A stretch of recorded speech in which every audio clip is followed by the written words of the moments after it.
Dhoni is back team ইণ্ডিয়াৰ শিবিৰত Dhoni MS ধোনীয়ে আকৌ খেলিব ক্ৰিকেট টিম ইণ্ডিয়ালৈ প্ৰত্যাৱৰ্তন কৰিব মাহিয়ে দুৰ্যোগৰ সময়ত ৰোহিত বাহিনী সংগ দিব ধোনীয়ে বৰ্তমান স্পষ্ট হৈ পৰিছে টিম ইণ্ডিয়ালৈ মহেন্দ্ৰ সিং ধোনীৰ প্ৰত্যাৱৰ্তন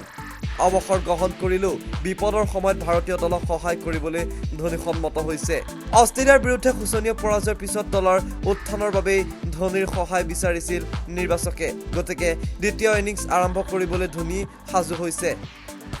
অৱশ্যে খেলুৱৈ হিচাপে ধোনী ফিল্ডত অৱতীৰ্ণ নহয় হাতত গ্লোভ পিন্ধি আকৌ তেওঁ ষ্টাফৰ পিছফালে থিয় নহয় কিন্তু ভাৰতীয় দলৰ খেলুৱৈৰ প্ৰশিক্ষণত ধোনীয়ে ভূমিকা পালন কৰিব সকলো ঠিকেই থাকিলে সমাগত চেম্পিয়নছ ট্ৰফিত দলৰ মনিটৰ হিচাপে থাকিব প্ৰাক্তন অধিনায়কজন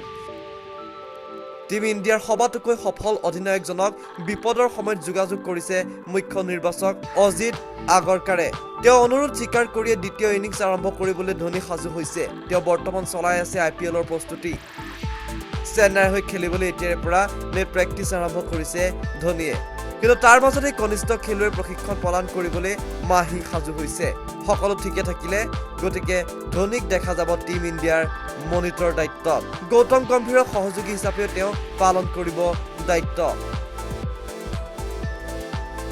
news desk report new Assam news